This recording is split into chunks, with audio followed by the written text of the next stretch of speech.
전체적으로 우리나라 식탁이 짠 편이에요. 염분이 너무 높아지게 되면 단순히 짜게 입맛이 길들여지는 것만이 아니라 위암을 일으키는 주요 원인도 되고요. 고혈압의 주요 원인도 되기 때문에 이런 부분들을 피해줘야 되겠고요. 그렇기 때문에 식품으로 식사를 해라. 혈압도 좋아지고 당뇨도 좋아지만 암의 발생률도 줄어든다고 말을 할 수가 있습니다.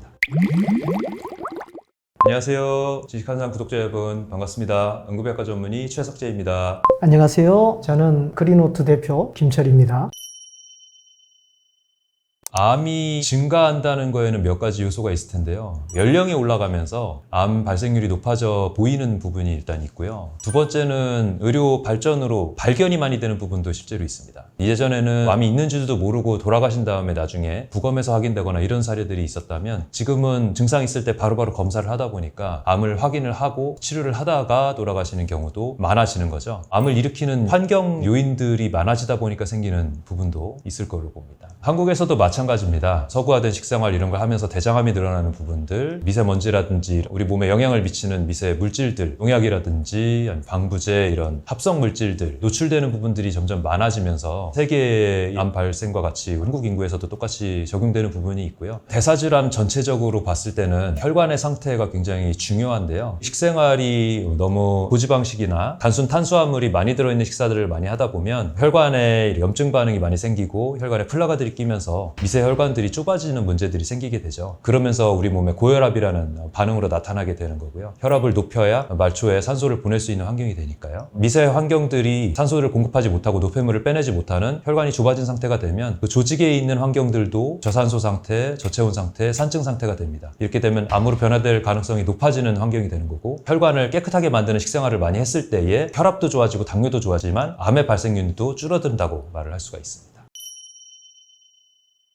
우리 몸을 건강하게 하기 위해서 멀리해야 될 음식들이 분명히 몇 가지 있습니다. 현대사회에서 제일 문제가 되는 음식 중에 하나는 단순당, 가공당입니다. 빵, 떡, 면으로 대표하는 한 글자들 음식들이죠. 간편하게 그냥 한 끼 해결하기 위해서 면식하고 빵으로 먹고 이렇게 하는 경우 자주 있는데 단순당, 가공된 당은 우리 몸에 혈당 피크를 만들어서 혈당을 빠르게 올렸다가 빠르게 낮추고 당 불내성을 만들어서 세포들, 조직들이 당을 사용을 못하게 만들고 인슐린의 기능이 떨어지게 만듭니다. 그렇게 되면 당뇨를 일으키는 거는 물론이고 몸에서 이제 혈당은 높아지지만 세포에서는 당이 없어서 못 쓰게 되는 이런 악순환이 반복이 되거든요. 당뇨만 일으키는 게 아니라 암에도 당연히 영향을 미치게 됩니다. 두 번째로는 과도한 고지방식도 피해야 되는 것 중에 하나인데요. 지방하면 포화지방과 불포화지방으로 나누고 불포화지방 중에서 오메가3와 오메가6의 비율이 알맞게 만들어져 있는 음식들을 먹는 게 가장 좋고요. 오메가3가 최대한 많이 들어있는 음식들을 먹는 게 좋습니다. 지금처럼 공장식 축산해서 기른 고기나 항생제 써서 기른 고기들은 오메가6의 비율이 너무 많이 높아서 심하게는 200대 1도 나오고 통계가 있습니다. 그래서 풀들을 먹고 자란 자연 방목된 고기들을 먹을 수 있으면 좋고 아니면은 깨끗한 환경에서 잡은 어류들이나 이런 것들도 좋은 불포화지방의 공급원이 될 수가 있고요. 트랜스지방 같은 경우는 절대로 피해야 됩니다. 튀김 음식이나 도넛 만드는 기름이라든지 이런 것들이 트랜스지방으로 만드는 경우가 많아요. 마가린이나 쇼트닝으로 대표되는 기름들인데요. 가능하면 완전히 절대로 피한다고 보시는 게 좋습니다. 발암물질로 유명한 기름들입니다. 만들기는 불포화지방에서 만들었지만 우리가 가공을 하면서 더 몸에 나빠진 사례라고 볼 수가 있는 거죠. 그 다음으로는 누구나 다 예상할 수 있는 술과 담배 이런 부분들을 피해 줘야 되겠고요. 우리나라 사람들한테 한 가지 더 말씀드리고 싶은 거는 너무 높은 나트륨 염분입니다. 염분이 너무 높아지게 되면 단순히 짜게 입맛이 길들여지는 것만이 아니라 위암을 일으키는 주요 원인도 되고요. 고혈압의 주요 원인도 되기 때문에 우리나라 사람들은 특히 염장 음식들을 많이 먹고 국을 먹는 문화가 있잖아요. 염분을 줄여야 된다.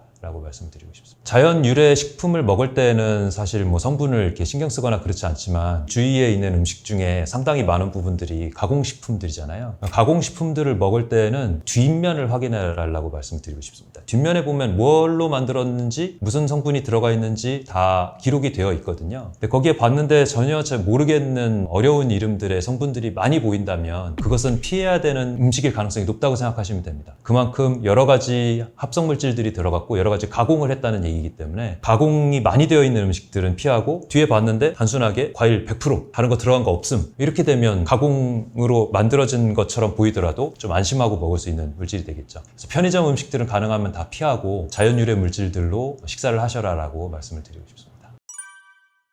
제 생각에는 말씀하신 물질 중에 가장 문제가 되는 게 단당류에 해당하는 단 음식들, 이게 가장 문제가 되지 않을까 생각됩니다. 단당류 자체는 흔히 즐길 수 있는 모든 드링크, 음료수 종류도 있고 아이스크림 같은 그런 물질도 있지만은 탄수화물이 포도당으로 다시 전환이 되고 이용되는 그런 과정을 거치기 때문에 거의 모든 질환의 원인이라고 생각을 할 수 있습니다. 밥, 떡, 면, 가급적이면 줄여야 되는 그런 식품이 아닐까 생각이 됩니다. 저 사진에서 바로 나오는 게 지금 저게 소시지인가요? 같은 그런 종류가 있는 것 같고 뒤에 젓갈류가 있는 것 같은데 조심스러운 부분이 될 것 같고 그 외에는 크게 문제가 될 것 같지는 않아요. 한식 중에서는 그래도 채소를 넣어줬다는 게 좋은 점으로 일단 꼽고 싶고요. 상추 몇 장이긴 하지만 6, 7장 정도 상추를 줬다면 베스트였을 것 같은데 그러면 사람들이 안 먹고 다 남겼겠죠? 채소를 좀 더 늘렸으면 좋겠다라는 말씀 드리고 싶고요. 제육이 사실은 육류이기도 하지만 양념이 굉장히 많이 들어가는 부분입니다. 저 양념이 매운맛도 있지만 단맛이 굉장히 많이 들어가거든요. 저도 제육볶음을 많이 좋아하긴 합니다만 양념이 많이 들어있어서 당을 많이 높인다는 거는 생각을 하고 자주 드시는 거는 좀 피하는 게 좋겠고 소세지는 그래도 햄이 아니라 분홍 소세지는 보통 어육으로 만들거든요. 밀가루 섞어서 만드는데 가공 육류는 다 1급 발암물질로 되어 있는 그런 합성 착색유라든지 질산나트륨 같은 질소산화물 같은 것들이 많이 넣어서 발색을 시킵니다. 소세지를 만들 때 색깔을 보면 붉은 빛이 도는데 공정 과정에서 고기를 다 으깨서 익히거든요. 익히면 하얗게 된단 말이에요. 회색에 가깝게 하얗게 되는데 그거를 맛있게 보이게 하기 위해서 빨간 색깔을 내는 거예요. 가공육류에서 나오는 빨간색들은 다 발색제 넣어서 그런 거라고 생각하시면 됩니다. 그렇지 않은 소세지는 허여멀거다고 보시면 돼요. 발암 역할을 하는 물질들이 들어가 있다고 알고 계시면 되겠습니다. 밥이 현미밥이 아닌 게 아쉽네요. 흰밥은 아무래도 혈당을 빠르게 올리기 때문에 천천히 먹을 수 있는 현미밥으로 꼭꼭 씹어서 드시는 걸 추천드리고 싶습니다. 채소양을 늘리고 제육볶음을 보쌈이나 이런 걸로 좀 바꾸고 그 다음에 현미밥으로 바꾸고 그리고 소세지는 치우고 염분 많이 들어가 있는 그런 짠지류들을 조금 양을 줄인다면 굉장히 괜찮은 식탁이 되었지 않았을까라는 생각을 합니다.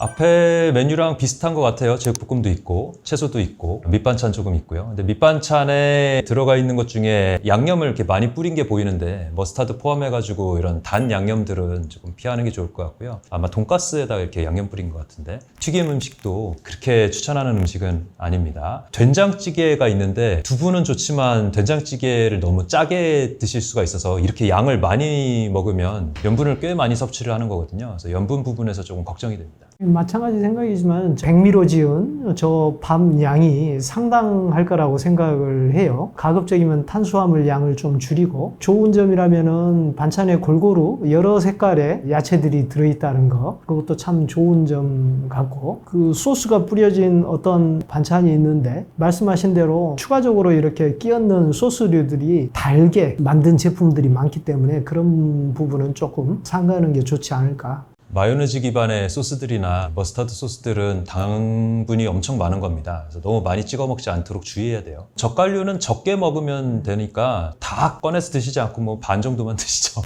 젓갈류 너무 많이 드시는 건 또 염분에 문제가 있으니까. 전체적으로 우리나라 식탁이 짠 편이에요. 커버하기 위해서 밥을 많이 먹죠. 그나마 우리나라는 좀 나았다라고 생각한 게 우리나라 음식이 짜다고 하지만은 미국에 가서 스테이크를 먹더라도 너무 짜요. 심각하게는 쓰다고 느낄 정도로 짠맛을 느끼게 되고 콜라 같은 음료수를 추가로 해갖고 먹게 되는 그런 상황이 벌어지거든요. 우리나라 식단은 그 정도는 아니기 때문에 단짠 너무 좋아하지 말고 피하자. 저도 그런 부분은 상당히 궁금한 부분이 있었는데 서양 사람들 식단을 자세히 보면은 물론 파스타랄지 이런 면 종류를 상당히 많이 먹기는 합니다. 그렇지만 전체적인 양에서 탄수화물 비율이 그렇게 높지가 않아요. 우리나라의 경우에는 탄수화물 비율이 70% 정도를 차지할 정도로 한식을 보시면은 식사량 그 자체가 많다라고 생각을 하시면 돼요. 서양은 주로 고기 위주이기 때문에 단백질 위주의 식단이고 탄수화물은 생각보다 적고 그 비율의 문제지 밀가루로 만든 면을 먹지 않느냐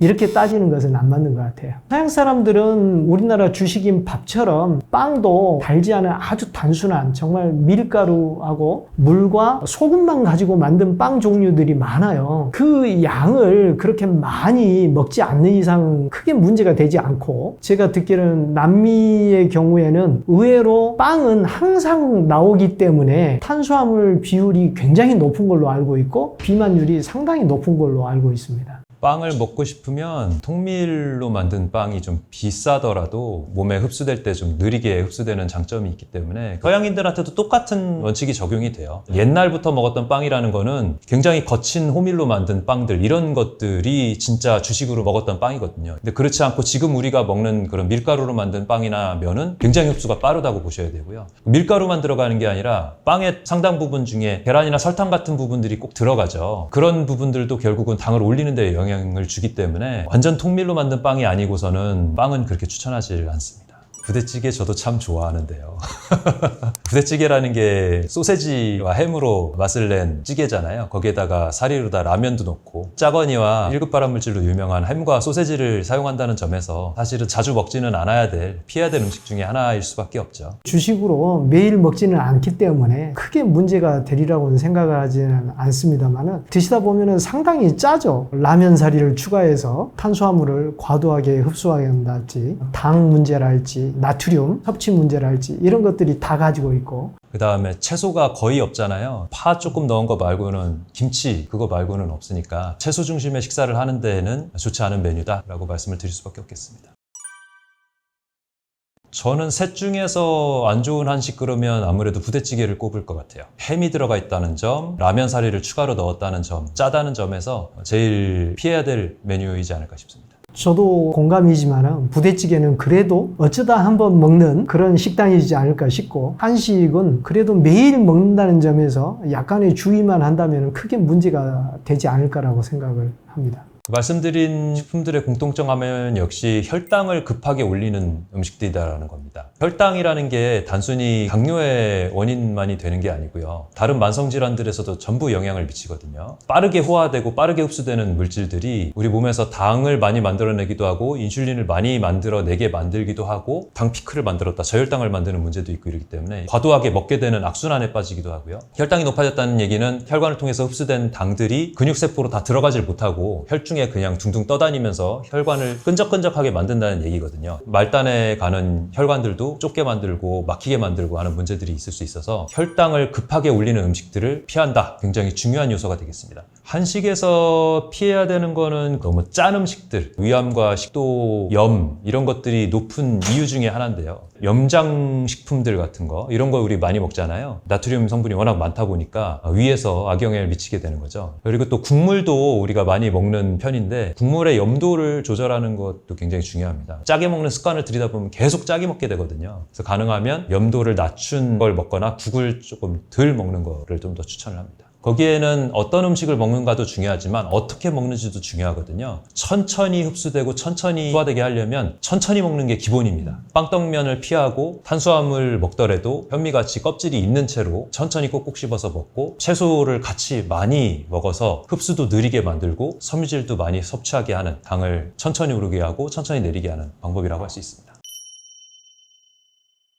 암을 막을 수 있는 생활 습관이다. 참 어려운데요. 암이라고 진단받기 한 10년 전부터 발생했을 거라고 추정을 합니다. 물론 40대, 50대에 암에 걸렸다. 20대, 30대부터 벌써 어떤 이상이 만들어지고 있을 거라고 생각을 하시면 되는데, 그런 문제는 대부분 단순당의 문제랄지 지방이 우리 몸에 염증을 일으키는 주범으로 돼 있어요. 제대로 된 지방 섭취하는 부분도 굉장히 중요하고 제대로 하는 식습관이 미리 예방을 하고 조심할 수 있는 방법이 되지 않을까 생각을 합니다. 암을 예방하는 식습관은 탄수화물, 지방, 단백질에 치중하지 않은 비타민, 무기질, 섬유질, 항산화 물질을 최대한 많이 섭취할 수 있는 식사를 해라. 그러려면 가공식품보다는 빵떡면보다는 자연 유래 식품으로 식사를 해라 라고 말씀을 드리고 싶고요. 그런 것들이 모여서 10년 동안 암세포들을 우리 몸에 계속 생기고 있잖아요. 그럼 매일매일 생기는 세포들을 우리 면역력 세포들이 정리하고 처리해서 암으로 진행되지 않도록, 덩어리지지 않도록 할 수 있는 능력을 내 몸이 만들어야 되는 거거든요. 그 능력이 떨어지게 되면 그 작은 세포 하나가 점점 커져서 1cm 이상의 암세포가 된다는 거는 10억 개로 증식을 했다는 얘기가 되는 거고, 암을 발견하고 진단을 하게 되는 겁니다. 가장 중요한 부분이 운동. 가급적이면은 운동 이외에도 스트레스를 줄일 수 있는 그런 방법을 찾아야 돼요. 자기가 좋아하는 어떤 것을 하는 방법인데 그게 음악을 듣는 것일 수도 있고, 자연과 더불어서 운동을 겸하는 등산이랄지. 너무 치열한 경쟁사회에 살다 보니까 이런 부분은 전혀 어쩔 수 없어 라고 생각하지만은 어쩌다 한번 가끔씩이라도 시간을 내서 해보는 게 어떨까. 운동과 명상 같은 마음을 다스리는 것을 한꺼번에 할 수 있는 방법이 저강도 운동이거든요. 걷는 운동이나 빠르게 조깅하는 운동 등으로 움직이면서도 명상 같은 그런 마음의 상태를 만들어낼 수 있는 거. 너무 과격한 운동을 하면은 또 그런 환경을 만들기 어렵고, 걸으면서 땀 빼면서 그렇게 하는 거죠. 호흡에만 집중하는 그런 명상법을 배우고 활용을 하면 평소에도 내가 지금 인상 찡그리고 신경 쓰고 있구나 라는 인식이 되면서 풀 수가 있거든요. 또 잠을 잘 잘 수 있습니다. 잠자는 게 굉장히 스트레스 관리에 중요하기 때문에 명상을 배워서 잘 때 활용하는 것도 저는 추천을 드리고 있습니다. 최근에는 관리할 수 있는 방법 중에 혈당 측정을 24시간 계속 할 수 있는 그런 CGM이라는 방법이 있어요. 많이 추천을 주변에 해드리고 있는데, 신체에 이렇게 착용을 한 후에 혈당이 어떻게 변하는가를 즉각 알 수 있기 때문에 우리가 조심할 수 있는 거죠. 그런 방법을 사용을 하는 것도 굉장히 좋은 방법일 거라고 생각합니다.